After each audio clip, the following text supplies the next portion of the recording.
Hello everyone. Today we will talk about accounting ratios.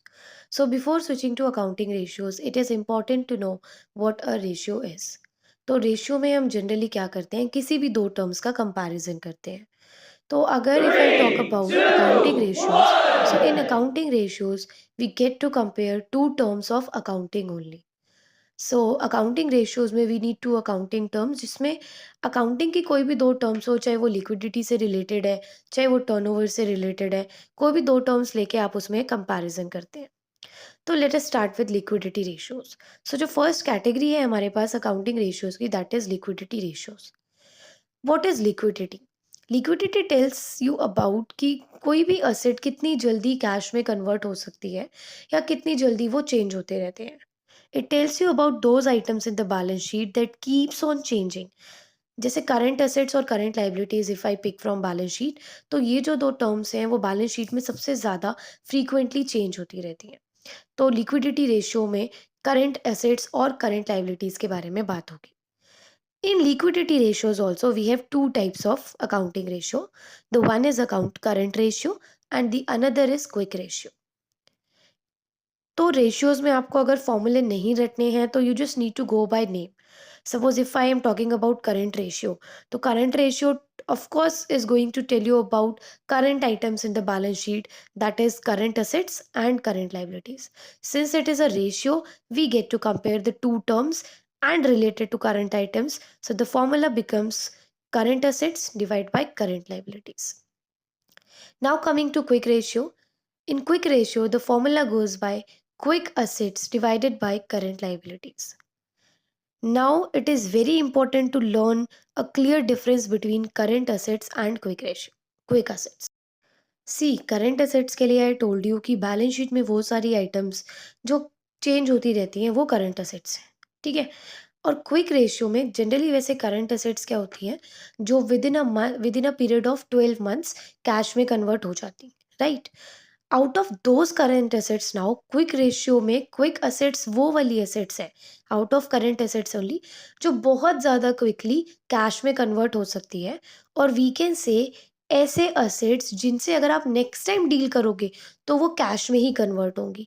It won't take you much time. So the next time you are going to deal with such assets, you are going to get your cash only.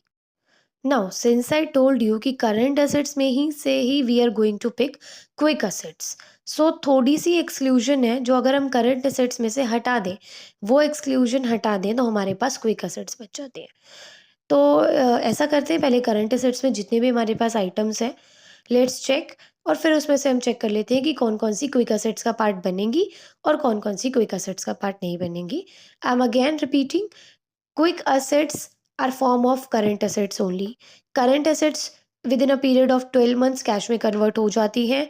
And quick assets are those assets out of current assets जो 12 month से भी जल्दी cash में convert हो जाएंगी.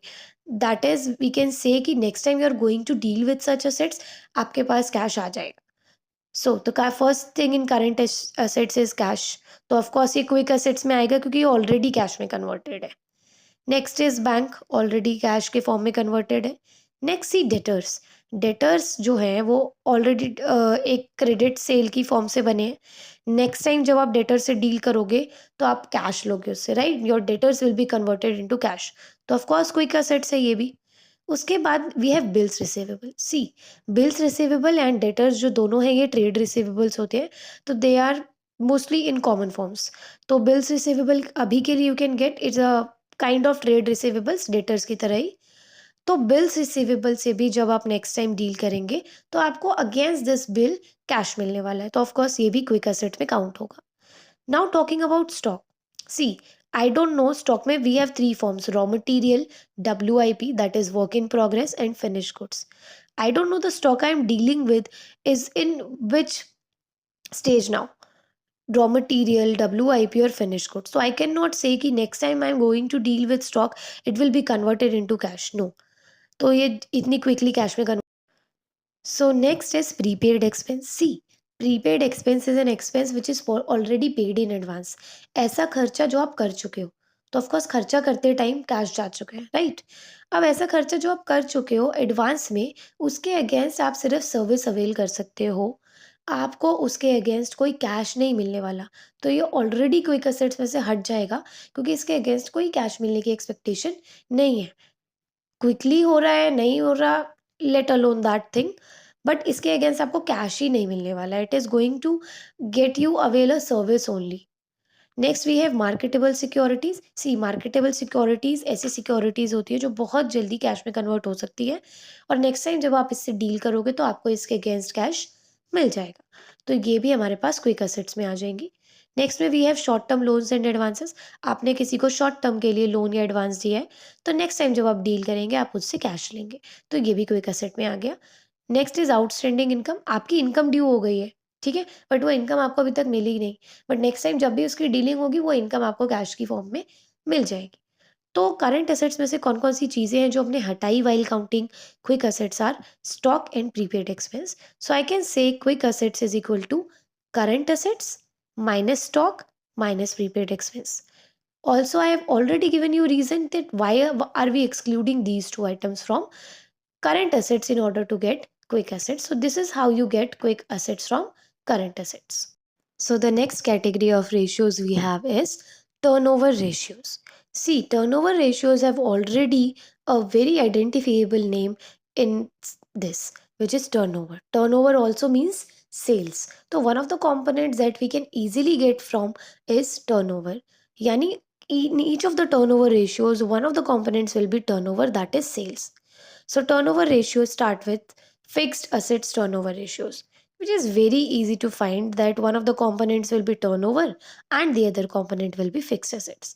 Turnover will form the numerator of such ratios and fixed assets will form the denominator.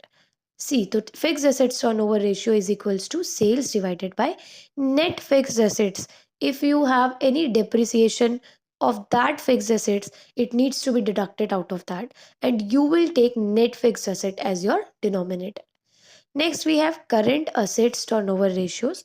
तो current ratio assets turnover ratio में, as earlier, sales will form the part of the numerator and current assets will form part of the denominator. So current assets turnover ratio will be sales divided by current assets. Now we have working capital turnover ratio. Working capital turnover ratio is equals to sales divided by working capital, as the name already suggests. Now ये working capital क्या होता है? Capital का formula जो होता है हमारे पास अकाउंट्स में, it is assets minus liability.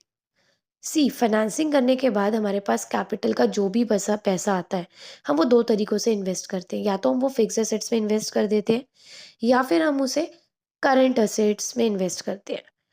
हमारे पास जो भी पैसा होता है वो हम या तो इन्वेस्ट करते हैं, या फिर जो ऑपरेशंस के लिए हमें डेली कैश चाहिए उसके लिए हम उसे कंजर्व करके रखते हैं। तो क्योंकि कैपिटल का फॉर्मूला असेट्स माइनस लाइबिलिटीज है, तो working capital is a part of capital only, and working capital is narrower part of working capital. Since capital is equal to assets minus liabilities, so working capital will be current assets minus current liabilities, because the amount of working capital is invested in current assets and current liabilities only. So the fourth turnover ratio is stock turnover ratio, and the formula for stock turnover ratio is COGS by average stock. COGS stands for cost of goods sold. And average stock में we need to calculate it because we have two types of stock in our balance sheet, opening stock and closing stock. तो हम अगर दोनों consider करते हैं तो वो double calculation हो जाती है, तो आप उन दोनों का एवरेज लेंगे, that is opening stock plus closing stock divide by 2. Now अब सारी टर्नओवर रेशियोज में हमने सेल्स लिया है एज अ डिनोमिनेटर, बस स्टॉक टर्नओवर रेशियो में हम COGS ले रहे हैं, that is cost of goods sold, क्योंकि जो स्टॉक का रिलेशन है वो कॉस्ट ऑफ गुड्स सोल्ड से है rather than sales. Now in order to find cost of goods sold we have three formulas. First is sales में से आप gross profit minus कर दो तो भी you get COGS. अगर आपके पास gross profit नहीं है, gross loss आया है, उस केस में COGS का फॉर्मूला हो जाएगा sales plus gross loss. अगर आपको सेल्स या ग्रॉस प्रॉफिट या ग्रॉस लॉस नहीं given and you are given opening stock, purchases, direct expense, these things, तो the formula for COGS goes by opening stock plus purchases plus direct expense minus closing stock. Next turnover ratio we have is debtor turnover ratio. अभी तक हमारे पास जितनी भी turnover ratios थी, उसमें sales was forming part of the numerator. Since debtor जो होते हैं वो सिर्फ़ क्रेडिट सेल से रिलेटेड होते हैं, तो हम उनका जो रिलेशन है वो टोटल सेल से फाइंड आउट नहीं करेंगे, क्योंकि total sales is equal to cash sales plus credit cell.